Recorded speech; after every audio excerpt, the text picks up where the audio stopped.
we're back, and Chef Don is going to share another Polish classic, breaded pork cutlets. We all remember growing up with the breaded pork chops, and we're going to put a modern spin on it today. I like it. So how are we going to start? Well, first, if I can ask you to help me season the pork cutlet. And you were saying before that you get these from a local farm? Correct, they're locally sourced. We dredge that in a little bit of rice flour. It gives a little bit more crispiness. Egg wash, and then we use panko breadcrumbs. And I use panko breadcrumbs because it gives a little bit more texture, a little bit more complexity to the dish. What we're doing here is we're taking a small bit of lard. I know, lard is not necessarily a first choice for healthier diets, but I think it's really important for the flavor that we're using lard in this recipe. And again, we're just using a small amount. And while we're browning this pork chop, we're going to do a little multitasking here. We're going to add some butter in our dish. And again, we talked earlier about how butter works in breaking down the mushrooms. So we're going to add these are cremini mushrooms, baby portobellos, if you will. And we love that big, hearty flavor that goes well with the pork chop itself. If I can ask you to season, Basha, the mushrooms, a little bit of salt and pepper. And I like that we're using the two different fats here. We have the lard going and then also that butter. Absolutely. And you can just smell the aromatics. Yeah. I wish we had smell-o-vision. And we'll let those mushrooms and we'll let that pork brown for a minute. So we're getting a nice colorization. We can see our pork chop turn over. It gets nice golden brown. And we're cooking our mushrooms. And the pork chop is picking up that flavor as well. So we have our pork nicely browned, and we're going to take the dish and we're going to put it in the oven. All right. Goodbye, a little pork chop. And you said about 8 minutes? About 8 minutes at 400 degrees. Next, we're going to wilt our cabbage, and we're going to heat up our potatoes. Which potatoes. Would you like first? Oh, we'll do the potatoes. Okay. And this is a new potato. You can pick a fingerling potato, a Yukon Gold, whatever potato that you enjoy. A smaller, thinner skinned potato, though, is what we're looking for. Yeah, you're not going to use like an Idaho baker. So we're going to take our butter and put it in the pan.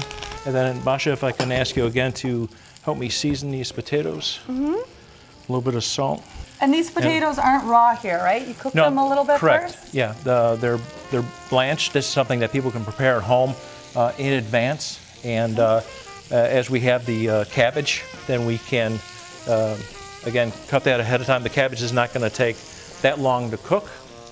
And we'll let our potatoes set. And today we're using sort of raw Napa cabbage. Correct. Just again, just something a little bit different. We normally use we see in Polish recipes sauerkraut, and today we're going to use which is a pickled cabbage. Absolutely. I love a good sauerkraut with onions and caraway seeds, but we're trying to, a little different, new world here, new take on a classic. And Basha, if I can ask you to season that again. All right. Again, we're seasoning in layers. We're not seasoning at the end. As a chef, to tell you the truth, when we see customers using salt and pepper at the table, you feel like you haven't done your job because it needs something else. Okay. When it's going out to the guest, you want the dish to be finished, and you don't want them wanting more salt or more pepper. So we build the flavors inside the kitchen here. So I think the pork chops are done. Let's check them in the oven. All right. And we'll see the mushrooms as well as at the same time have really taken on a lot of the flavor of the pork and vice versa. Look at that beautiful golden brown. Beautiful, yeah. Basha, if I can ask you for a little side plate so we can let this pork rest for a minute. Sure. And we're going to create our sauce. This is a demi-glace. It's a veal demi-glace, which is just a fancy way of saying a veal stock reduced by half. Okay. And we're going to introduce that into our mushrooms. And the only thing that's left here is we're going to chop up a little dill versus just putting it on top. We're actually going to mix it with the potatoes. And Very the natural classic Polish side dish, the dill potatoes. But we're adding it in the pan to bring out those oils. There's natural oils in the herb. So versus just sprinkling on top in the finish, again, we're building flavors, and we want to again, wake up those herbs a little bit to accentuate those flavors. Oh, you can smell it right away. Absolutely. I love the aroma of dill. And again, we're using a fresh herb, so we don't want to cook too long with it because it'll cause it to turn bitter.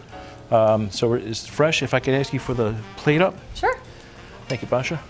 So we'll take our cabbage and just put that right in the center. We've got our beautiful center-cut pork chop. Oh, that dill and those potatoes smell awesome. It does smell really wonderful. And we're just nap the sauce over the top of the pork chop itself. You have that great balance of the freshness with the herbs, the heartiness of the pork chop, and then that really great earthy flavor from the mushrooms. So we have an old world dish served in a new world way. Thank you so much for sharing your delicious Polish dishes with us today. This is Chef Don's breaded pork chop over wilted Napa cabbage with dill potatoes and a mushroom demi-glaze.